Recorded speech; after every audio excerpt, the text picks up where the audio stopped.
अच्छा भाई।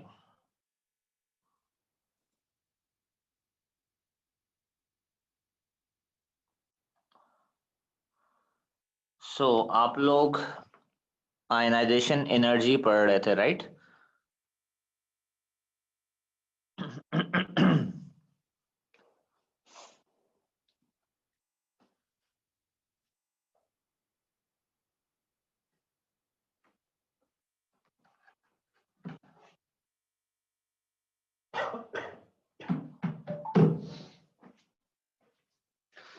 अच्छा जी, तो let me open the notes जो मैंने आपको सेंड किए हुए हैं, एटॉमिक स्ट्रक्चर वाले।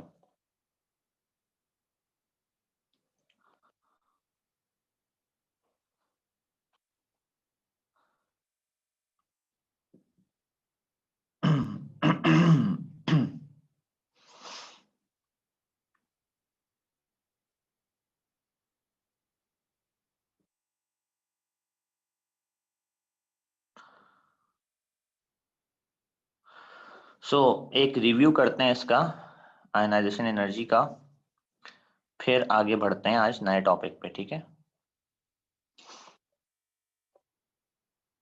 इसके साथ साथ जरा मैं एक डेटा बुकलेट ओपन कर लूं, क्योंकि इस टॉपिक में हमें बार बार डेटा बुकलेट चाहिए होती है।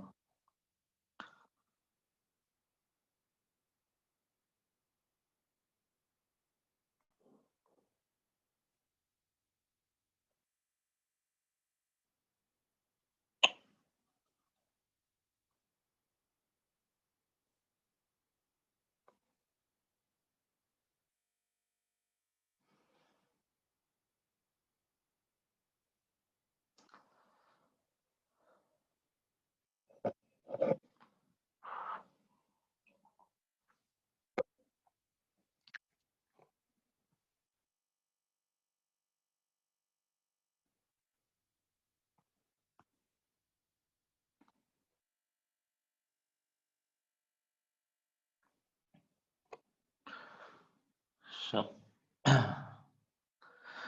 साथ में डेटा बुकलेट भी ओपन कर लिया मैंने।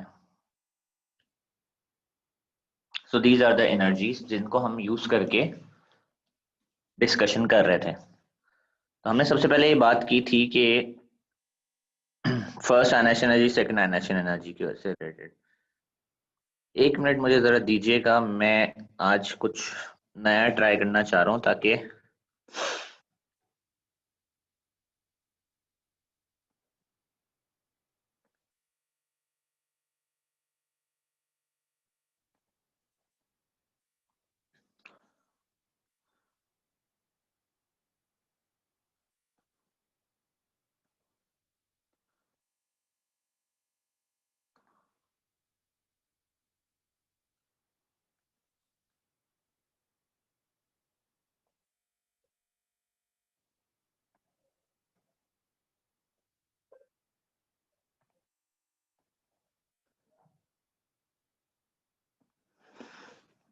इसका नाम हम रख रहे हैं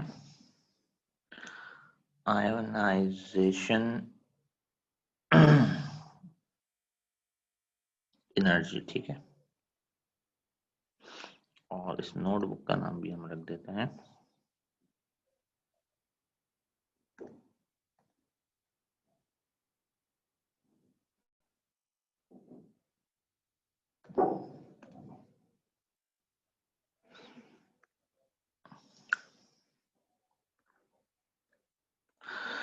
अच्छा जी।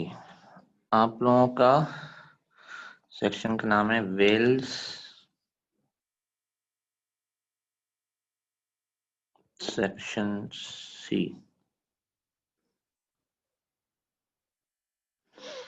वेल सेक्शन सी में आप लोग पढ़ रहे हो आयोनाइजेशन एनर्जी।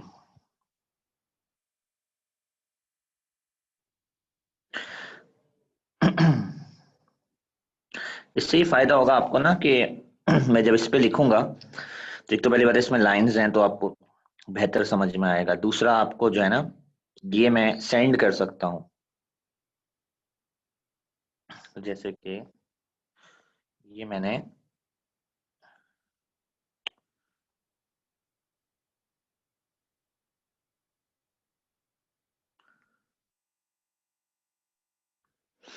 यहाँ से आयनाइजेशन एनर्जी ली,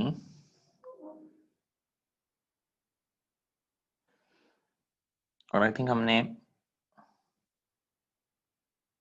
इतनी बहुत है, हमने इन 4 पे पढ़ लिया था, काफी था।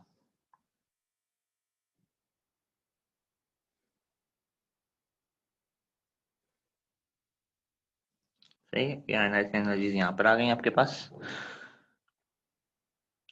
इसमें सबसे पहले हमने,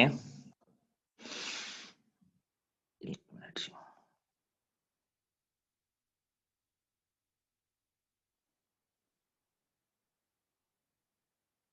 डेफिनेशन पढ़ी थी आयनाइजेशन एनर्जी की, कि ionization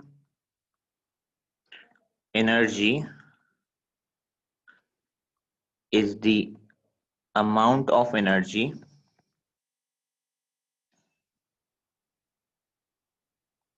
required to remove an electron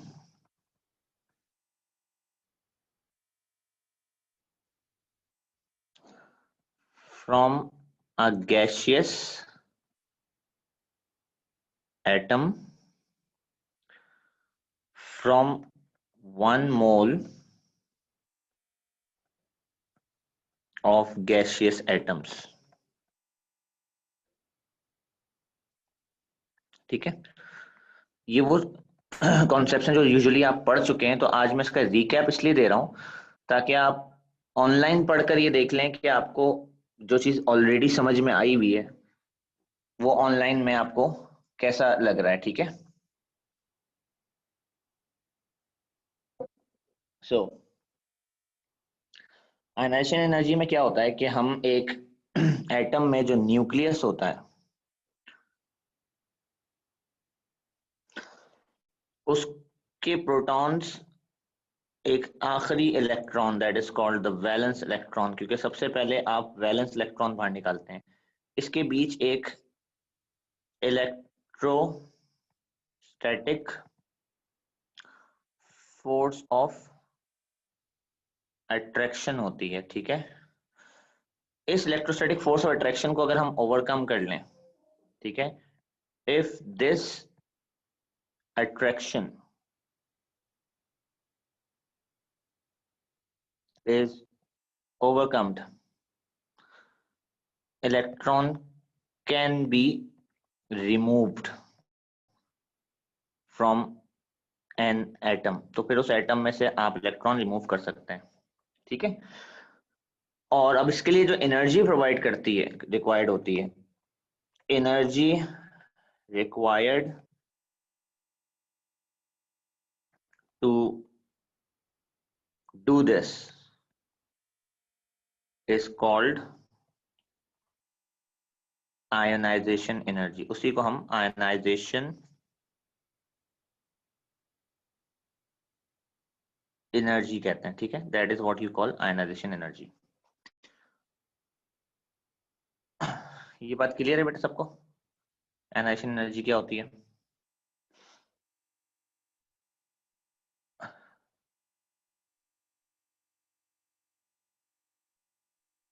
so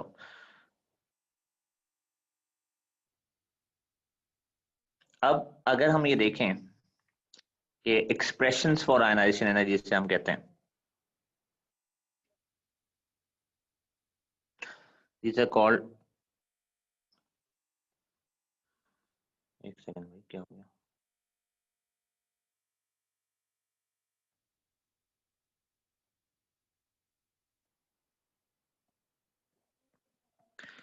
expression for ionisation energies.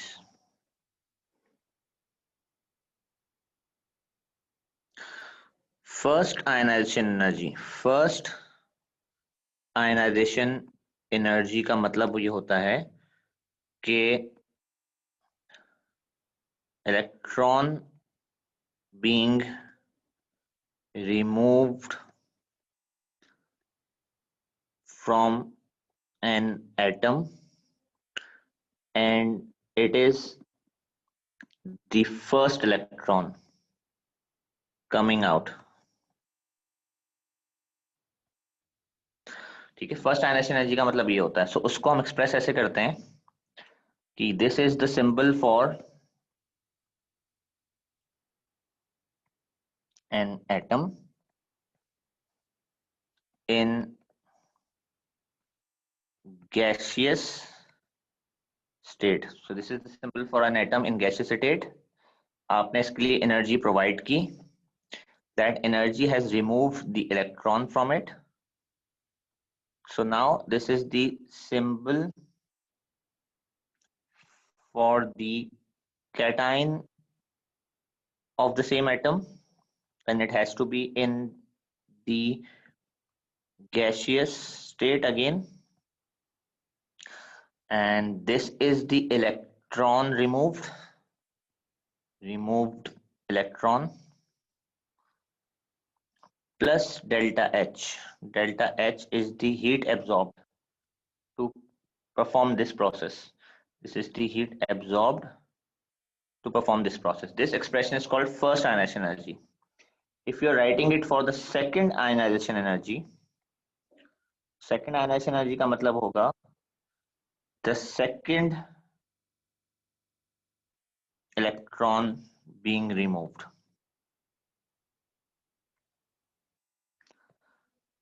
It comes out of a cation. वो एक cation में से बाहर आता है in gaseous state.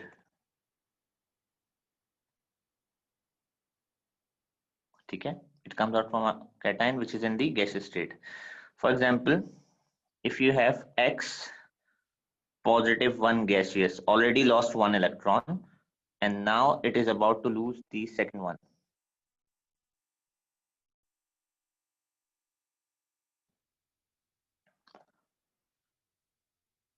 To form X2 plus gaseous plus electron, which is forming then delta H. This is called a second ionization energy. इसी तरह third होगी, इसी तरह फोर्थ होगी. नोट करने की बात यह है कि second ionisation energy of the same atom is always greater than its first ionization energy. इसकी वजह ये होती है कि as electron is being removed from a cation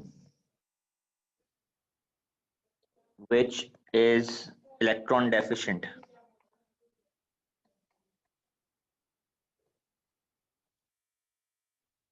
ठीक है. अब एक इलेक्ट्रॉन एक कैटायन में से निकल रहा है जो कि इलेक्ट्रॉन डेफिशिएंट है.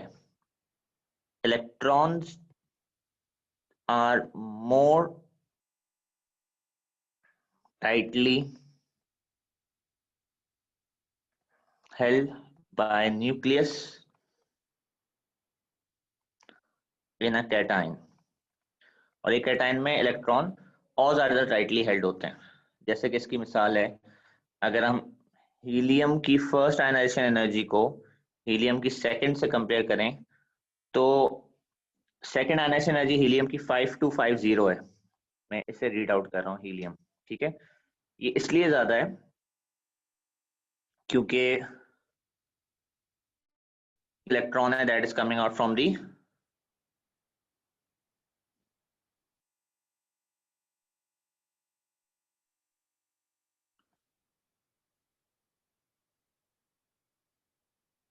आयन. ठीक है, एक सेकेंड.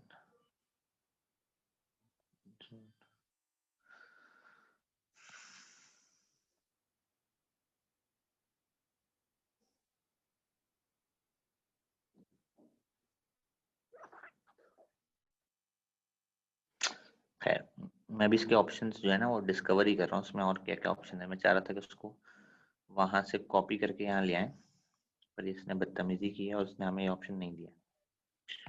हम यहाँ पे चले जाएंगे, कोई बात नहीं, यहाँ पेस्ट पेस्ट सही। तो बेटा आप में से कोई भी कोई ख्यालात का इजहार करना चाह रहा है तो उसको अपना माइक अनम्यूट करना पड़ेगा, क्योंकि मैं चैट नहीं देख सकता। अच्छा यहाँ आता,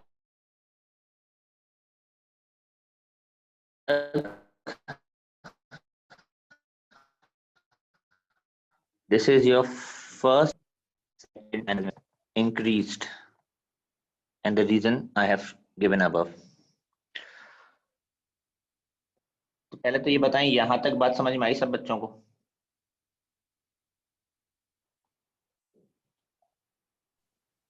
यस सर। अच्छा अब मैं जरा ये फाइल आपको एक्सपोर्ट करके देखता हूँ, ये आपको रिसीव किस तरह हो रही है, ताकि पीडीएफ की फॉर्म में डेस्कटॉप पे आयनाइजेशन एनर्जी के नाम से भेजा।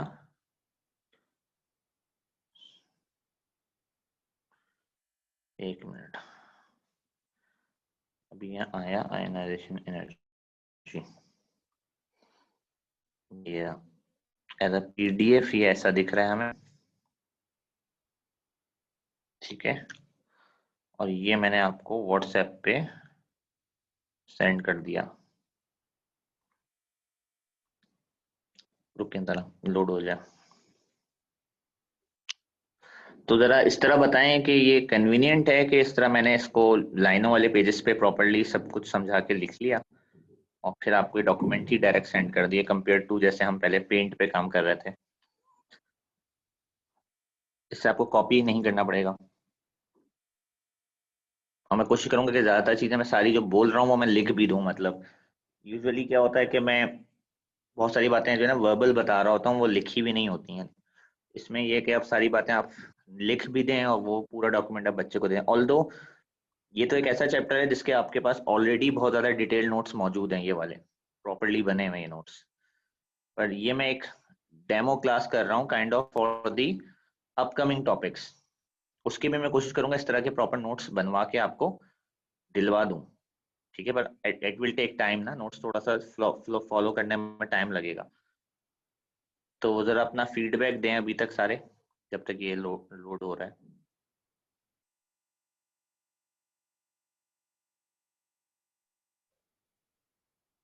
जी भाई, मलिया बाजी माइक अनम्यूट करके बताएं क्या ख्याल आते हैं।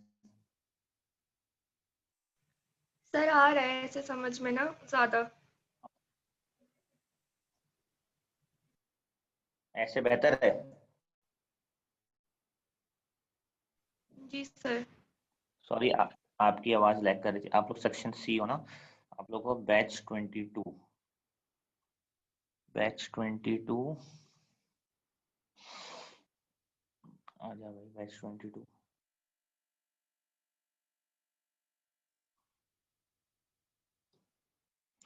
कहाँ गई हमारी आयशा बाजी? आयशा बाजी ऑनलाइन है? आयशा बाजी ऑनलाइन ही नहीं है। अच्छा जी, कहाँ गए हमारे मोरेस भाई, आप बताएं।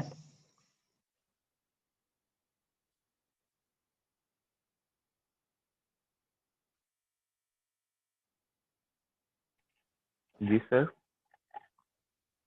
क्या ख्याल आते हैं इस बारे में? सर ये काफ़ी बेहतर है पहले से। जैसे रेडीमेड नोट्स मिल रहे हैं हमें, तो मैं बेहतर समझूंगा। अच्छा ठीक है, वैसे तो मैं आपको कोशिश करवाऊंगा कि इस नौइयत के नोट्स दिलवा दूं, ये इस तरह के ना, ठीक है। जी इंशाल्लाह हर टॉपिक के ऐसे नोट्स मिल जाएंगे प्रॉपर बने हुए ना। पर ये मेरी स्टूडेंट लिखती है तो उसको मुझे टाइम देना पड़ता है, तो मैं इंशाल्लाह जो है ना ये बनवा कर ये दे दूंगा। बट इवन दो जो मैं आपको पढ़ा भी रहूंगा ना वो भी मैं, अच्छा, आप लोग सेक्शन सी हो ना? जैसे ये मैंने आपको टॉपिक भेजा, कहाँ गया भाई ये डेस्कटॉप पे, आयनाइजेशन एनर्जी, ये अब आपके पास, ये देखें आज की क्लास खत्म हुई तो इसका टॉपिक आपके पास आ गया, ये चला गया, है भी 1 MB का सिर्फ,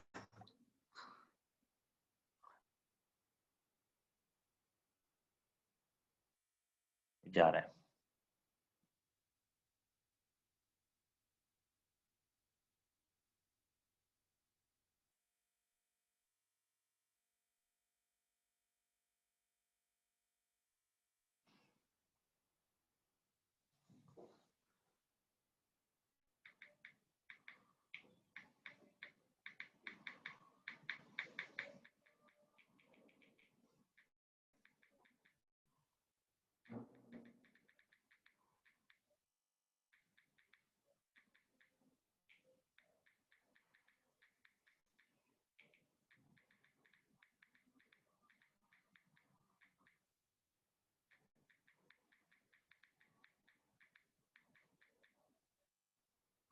पता नहीं ये फाइल जा ही नहीं रही, अब टाइम ले रही है, बहरहाल ये आपको मिल जाएगी। हम आगे बढ़ाते हैं टॉपिक को। तो अभी मैं आपको इन नोट से समझा रहा हूँ, मैंने सिर्फ उसको एक ट्रायल दिया था आज एक बात समझने के लिए, सही है। Coming back to the topic, आप लोग ऑलरेडी ये चीजें पढ़ चुके हो कि आयनाइजेशन एनर्जी क्या होती है, यहाँ डेफिनेशन लिखी हुई है, उसका आयनाइजेशन एनर्जी का एक्सप्रेशन लिखा हुआ है। फिर हमने पढ़ा था वो फैक्टर्स जो कि आयनाइजेशन एनर्जी पे असरअंदाज होते हैं। One is the nuclear charge, इसमें स्पेलिंग मिस्टेक्स आएंगी तो उनको थोड़ा सा ओमिट कर दीजिएगा, आप देख लीजिएगा कि वो स्पेलिंग मिस्टेक, क्योंकि एक स्टूडेंट ने कॉपी किया हुआ है तो ये इसमें स्पेलिंग मिस्टेक्स हैं, ठीक है। द मोर, उसमें न्यूक्लियर चार्ज में ये होता है कि जिस एटम में से आप इलेक्ट्रॉन निकाल रहे हैं उसके न्यूक्लियस में जितने ज्यादा इलेक्ट्रॉन होंगे उतना स्ट्रॉन्ग अट्रैक्शन होगी इलेक्ट्रॉन और न्यूक्लियस के बीच, और उस इलेक्ट्रॉन को निकालना उतना मुश्किल होगा, ठीक है। Compare to the second factor distance, जिस इलेक्ट्रॉन को आप निकाल रहे हो अगर वो न्यूक्लियस से ज्यादा दूर है तो उसके और न्यूक्लियस के बीच अट्रैक्शन कम हो जाएगी और उसको निकालना आसान होगा। थर्ड इज शील्डिंग, शील्डिंग ये होती है कि जिस इलेक्ट्रॉन को आप निकाल रहे हो ना उस इलेक्ट्रॉन और न्यूक्लियस के बीच कितने इलेक्ट्रॉन आ रहे हैं। जैसे कि अगर यहाँ पर न्यूक्लियस है, अब आप एक फर्स्ट शेल है इसके अंदर से इलेक्ट्रॉन निकाल रहे हो तो ये इलेक्ट्रॉन तो डायरेक्टली एक्सपोज्ड है ना, इसके और न्यूक्लियस के बीच कोई नहीं है। पर अगर आप सेकेंड शेल से इलेक्ट्रॉन निकालते हो तो यहाँ जो इलेक्ट्रॉन है इसको इसने शील्ड किया हुआ है, ठीक है, इसने आउटर वाले को शील्ड किया हुआ है। अगर आप थर्ड शेल से निकालते हो, थर्ड शेल वाले को इन दोनों ने फिर शील्ड किया हुआ है, यानी कि न्यूक्लियर, ये अगर आप निकाल रहे हो दिस इज बीइंग रिमूव, इसको रिमूव कर रहे हो, इसको रिमूव कर रहे हो आउटर वाले को, तो फिर ये दोनों इनर वाले ये जो है ना ये शील्ड कर रहे हैं बाहर वाले को। तो जितने भी इलेक्ट्रॉन बीच में आते जाएंगे वो शील्डिंग करते जाएंगे और उससे उस आखिरी वाले इलेक्ट्रॉन को निकालना आसान हो जाता है। तो शील्डिंग को स्क्रीनिंग भी कहा जाता है, ठीक है। Shielding effect is also called screening effect. तो हम हर दफा कोशिश करेंगे कि इन तीनों फैक्टर्स को देखकर किसी बात को समझाएं। एक मिनट में देखो फाइल चली जी, फाइल आपको मिल गई है, जरा फाइल अपने पास ओपन करके देख लेंगे क्या हालात हैं, सबको क्लियरली दिख रहा है, वो ओपन कर लें अपने पास।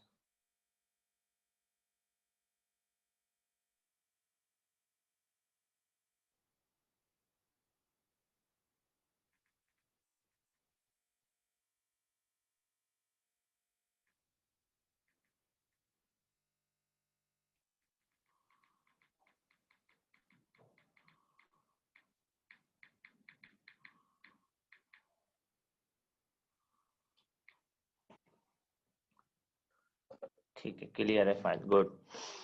सो नेक्स्ट आपके पास हमने पढ़ा था सक्सेसिव आयनाइजेशन एनर्जी, कि जब आप एक के बाद दूसरा इलेक्ट्रॉन निकालो, दूसरे के बाद तीसरा इलेक्ट्रॉन निकालते जाओ और एटम आप जो है ना वो खाली कर दो। उसमें क्या होता है कि हर आयनाइजेशन एनर्जी दूसरे से ज्यादा तो होती है, तो कभी कभार बीच में बहुत ज्यादा जंप आता है आयनाइजेशन एनर्जी का। उसकी वजह ये है कि ये जो ग्राफ बना हुआ है, this is for sodium, this is for sodium, and sodium is in group 1। Group 1 का मतलब है उसके वैलेंस इलेक्ट्रॉन में एक इलेक्ट्रॉन वैलेंस है, सिर्फ वैलेंस शेल में 1 electron is in the valence shell. तो उस ये इलेक्ट्रॉन जो है ना, ये वैलेंस इलेक्ट्रॉन है, दिस इज वैलेंस इलेक्ट्रॉन। अक्सर बच्चे जो है ना साइकोलॉजिकली यहाँ यहाँ देखते हैं वैलेंस को, जैसे जो मैं सर्कल कर रहा हूँ, ये जगह वैलेंस नहीं है आपकी।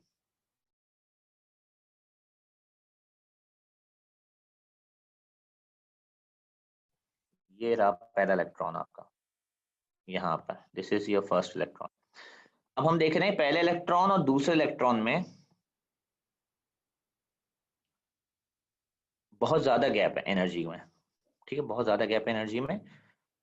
यहाँ पर ये शो होता है, इस जगह पे शो होता है कि शेल चेंज हुआ है। मैं आपको बताता हूँ, अगर ये ग्रुप 2 का ग्राफ होता ना, if this would have been a graph of group 2, मैं इसको यहाँ लिख लेता हूँ। ये मैं इन नोट्स में से मिटा दूंगा क्योंकि इन नोट्स का मकसद आपको ये बताना नहीं था, तो बना के मिटा देता हूँ मैं यहाँ पे। अगर मैं ग्रुप 2 की, ये ग्रुप 1 की सक्सेसिव आयनाइजेशन एनर्जी का ग्राफ है, ये ग्रुप 2 की सक्सेसिव आयनाइजेशन एनर्जी का ग्राफ है, और यहाँ ग्रुप 3 की सक्सेसिव आयनाइजेशन एनर्जी का ग्राफ बना रहा हूँ। तो ग्रुप 1 में क्या होगा कि यहाँ पर आपके पास आयनाइजेशन एनर्जी है और यहाँ पर आपके पास इलेक्ट्रॉन्स हैं, ठीक है। तो ग्रुप 1 में जब पहला इलेक्ट्रॉन निकलेगा, this is the first electron coming out, first electron which is the valence electron. तो उसके बाद एनर्जी बिल्कुल बढ़ जाएगी एकदम से। फिर अगले 8 इलेक्ट्रॉन जब निकलेंगे, 4 5 6 7 8, they are coming from an inner shell, this is your inner shell. फिर उसका एनर्जी फिर बढ़ेगी, फिर 8 इलेक्ट्रॉन निकलेंगे इस तरह। ग्रुप 2 में क्या होगा,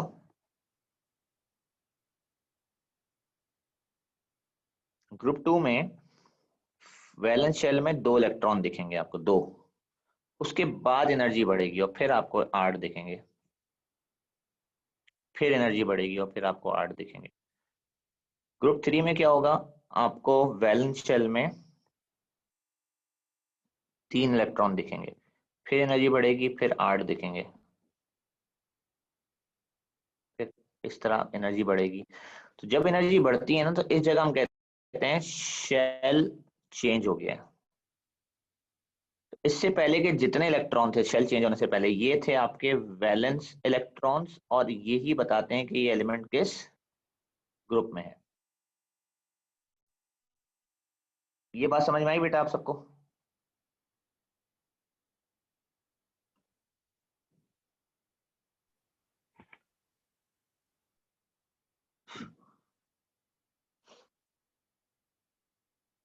एक ही बच्ची पढ़ रही है, मलिया। हाँ भाई मरियम, यस सर, तुम आ पढ़ रही गई। हो?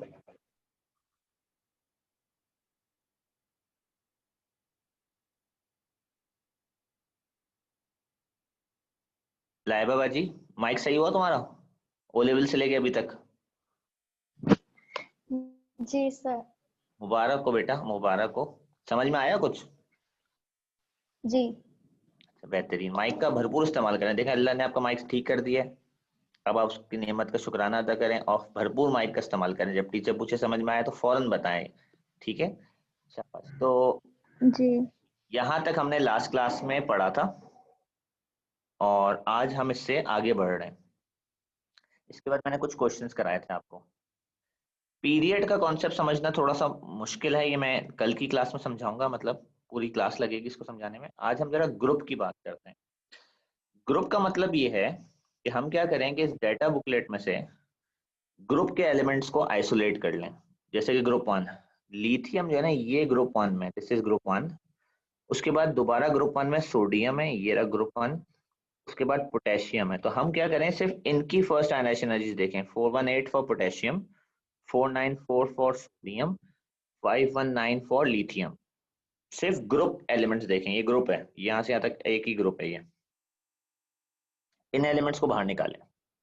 जब हम इन्हें बाहर निकालेंगे तो हमें ये एनर्जीज मिलेंगी कि भाई लिथियम की 519 है, सोडियम की 494 है, पोटेशियम की मैंने आपको बताई मजीद क्या है। उसके हिसाब से हमें एक डिक्रीजिंग ट्रेंड नजर आएगा कि किसी भी ग्रुप में जब हम नीचे जाते हैं, जब आप लिथियम से सोडियम, सोडियम से पोटेशियम, पोटेशियम से रुबीडियम, रुबीडियम से सीजियम, सीजियम से फ्रांसियम में जाते हैं, तो डाउन द ग्रुप नीचे जाते हुए आयोनाइजेशन एनर्जी डिक्रीज हो रही है। फर्स्ट आयोनाइजेशन एनर्जी डिक्रीज हो रही है, सेकंड भी डिक्रीज हो रही है। अभी हम फर्स्ट का ट्रेंड पढ़ रहे हैं, मतलब हर एक के फर्स्ट को फर्स्ट से कंपेयर करना है, हर एक के सेकंड को सेकंड से कंपेयर करना है। जो भी कंपेरिजन होगा आयोनाइजेशन एनर्जी डिक्रीज हो रही होगी। तो हमें इसकी रीजन समझनी है कि ऐसा क्यों होता है। तो पहले तो आपको ये याद रखना है, ट्रेंड ट्रेंड याद रखने का एक मार्क है। कभी कभार एग्जामिनर आपसे पूछ लेता है कि आप बताओ कि आयनाइजेशन एनर्जी के साथ क्या हो रहा है, तो आपको उसे बताना पड़ेगा कि आयनाइजेशन एनर्जी कम हो रही है। So that is for 1 mark. ठीक है, अब कम क्यों हो रही है ये अब हम पढ़ते हैं यहाँ पे। ऐसा इसलिए हो रहा है कि अगर आप लिथियम की इलेक्ट्रॉनिक कॉन्फ़िगरेशन देखें तो वो 2s1 पे खत्म हो रही है, सोडियम की देखें तो वो 3s1 पे खत्म हो रही है, और पोटेशियम की मैं आपको लिख देता हूँ यहाँ पे। पोटेशियम 19 जो है that is 1s2 2s2 2p6 3s2 3p6 और 4s1, वो 4s1 तक जा रही है। सही है, ये अब हम एक्सप्लेनेशन करते हैं। अब मैं कोशिश करता हूँ कि वन नोट पे जो है ना, इसका जरा हम एक अलग से ग्रुप ट्रेंड का वो बना लें। Ionization energy down group. सो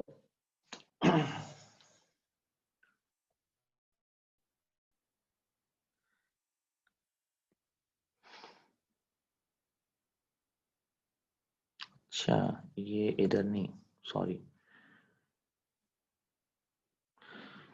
डिलीट। भाई ये यहीं ऐड होगा, दूसरे पेज का नाम अलग है, रीनेम। इसका नाम है डाउन दी ग्रुप। अच्छा, ये इसी में ही ऐड होगा, वेरी गुड। अच्छा जी, तो अब हम यहाँ पे कॉपी करके ले आते हैं इन एनर्जीज को। सबसे पहले तो डेटा बुकलेट से पहली है लिथियम बाजी,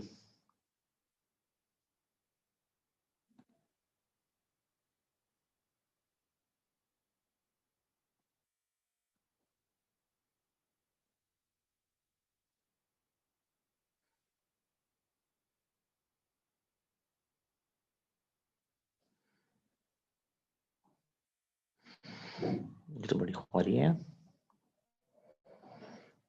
बंदा वैसे ही लिख ले हाथ से। सोडियम इज लाइक 494, पर चलो एक दफा बनते हैं notes.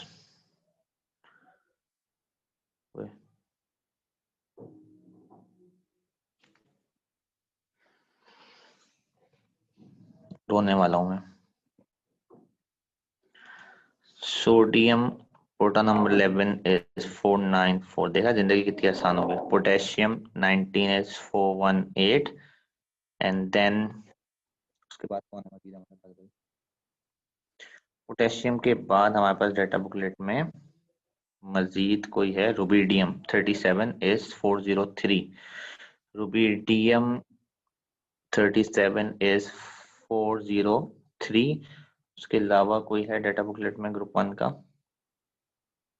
Caesium 55 is 307। Rubidium, caesium, francium, ठीक है, 307, सॉरी 376 है।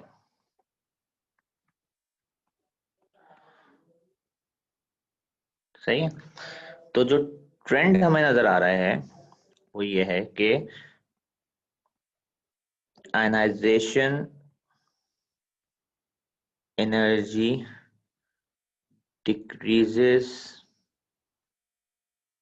Down the group. अच्छा, इट इज, ये हमने एग्जाम्पल के तौर पे ग्रुप 1 सेलेक्ट किया है, we are selecting group 1 as an example, ठीक है। बट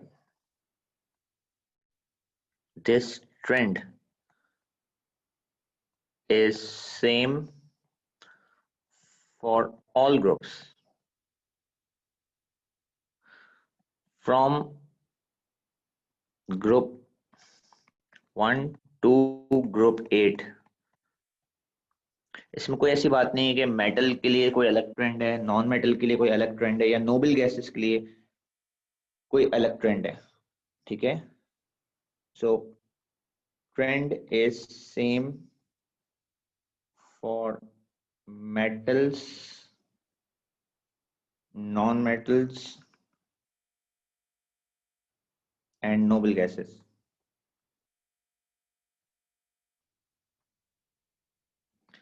ठीक है, सबके लिए ट्रेंड सेम है। So, अब हमें इसकी एक्सप्लेनेशन पढ़नी है, इसमें ऐसा क्या हो रहा है।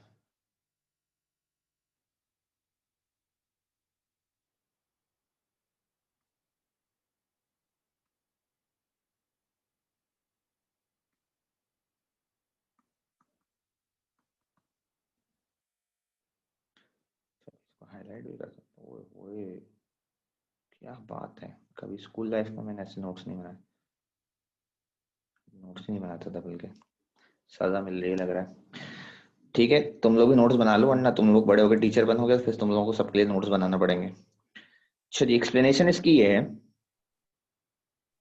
कि लिथियम जो है उसकी इलेक्ट्रॉनिक कॉन्फ़िगरेशन है 1s2 2s1, और इसमें से इलेक्ट्रॉन निकालने की एनर्जी आपने बताई 519 है, ठीक है।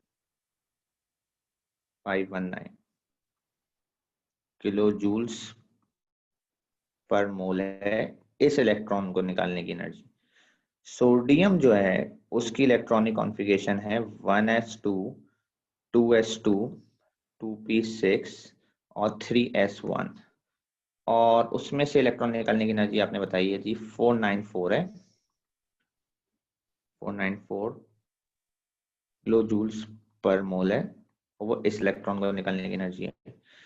इस तरीके से पोटेशियम 19 की इलेक्ट्रॉनिक कॉन्फ़िगरेशन है 1s2 2s2 2p6 3s2 3p6 4s1, और उसकी एनर्जी है 418 किलो जूल्स पर मोल, और वो इस इलेक्ट्रॉन निकालने की है। इस तरीके से अगले वाले की जो होगी वो 5s1 होगी, उससे अगले वाले की होगी रुबिडियम की, सॉरी जी, रुबिडियम की 37 की इलेक्ट्रॉन निकलेगा 5s1 से,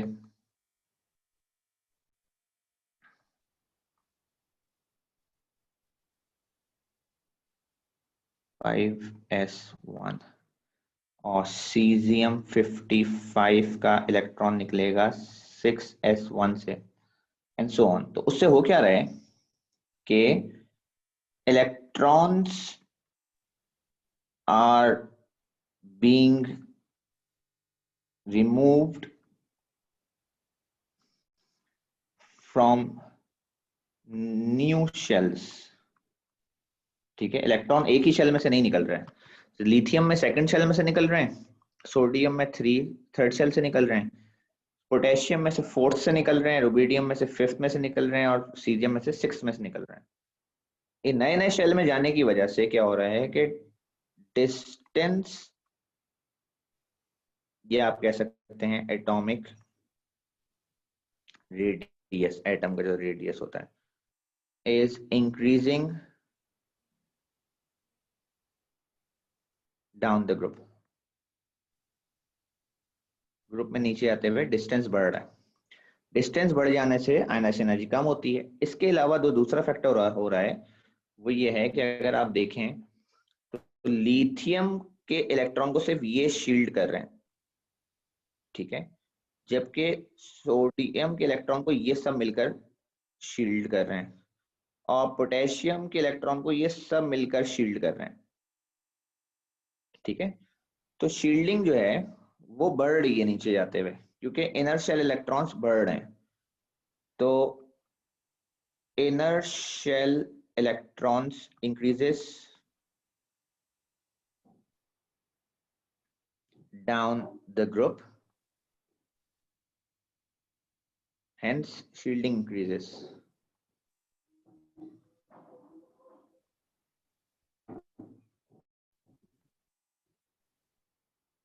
इसलिए शील्डिंग बढ़ती है।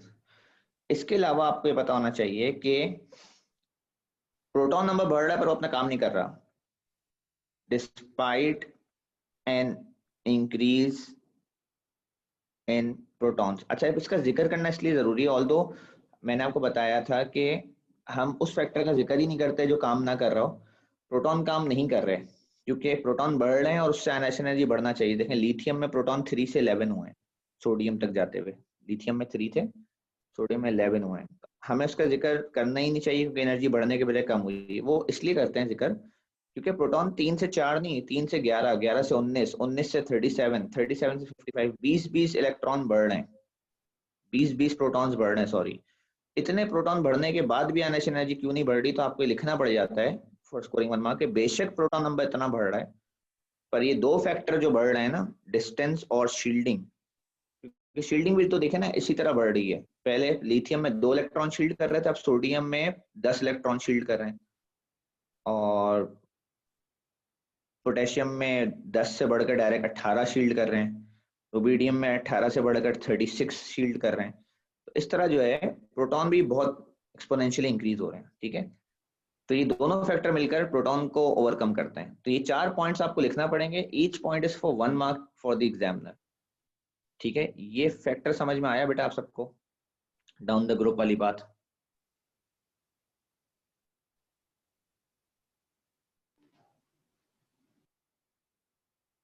अच्छा, अब इसमें अच्छी बात ये है कि अगर मैं इस फोल्डर अब इसको एक्सपोर्ट करूंगा ना आपको, अब एक्सपोर्ट करते हुए पिछला पेज भी आएगा, क्योंकि देखिए ये इसका पिछला पेज था,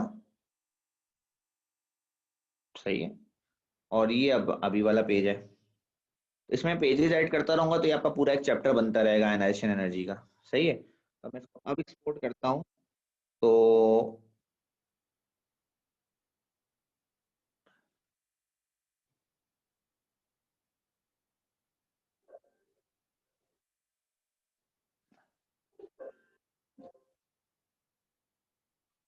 एक सेकंड,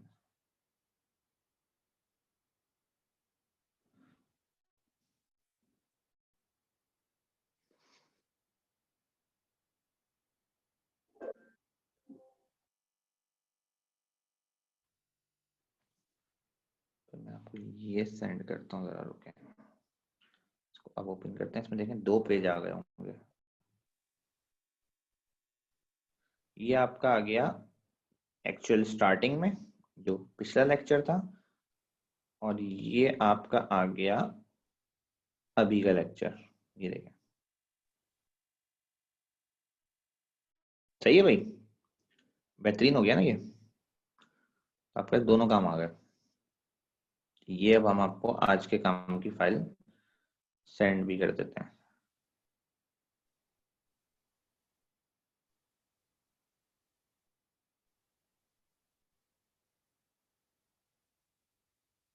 इस तरह जो है ना रोज आयनाइजेशन एनर्जी अपडेट होता रहेगा, और एक फाइनल फाइल जो होगी ना, जब आयनाइजेशन एनर्जी कंप्लीट हो जाएगा, कल कंप्लीट हो जाएगा, तो वो बस आप एक फाइल रखिएगा अपने पास, उसको आयनाइजेशन एनर्जी फाइनल लिख दूंगा मैं, वो उसमें सारे पेजेस आपके होंगे, ठीक है भाई। कोई सवाल अभी तक आपके एंड से? टॉपिक समझ में आ गया सबको?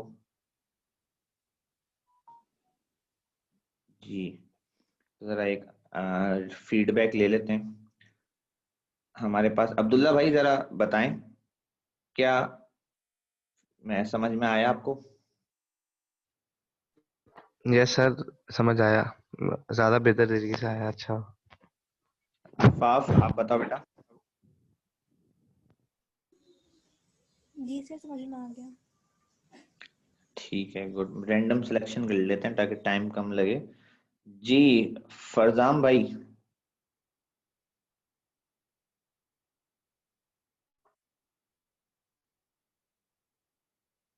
जी सर आ गया।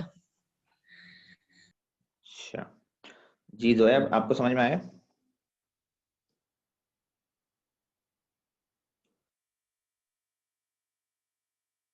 जोया सलमान,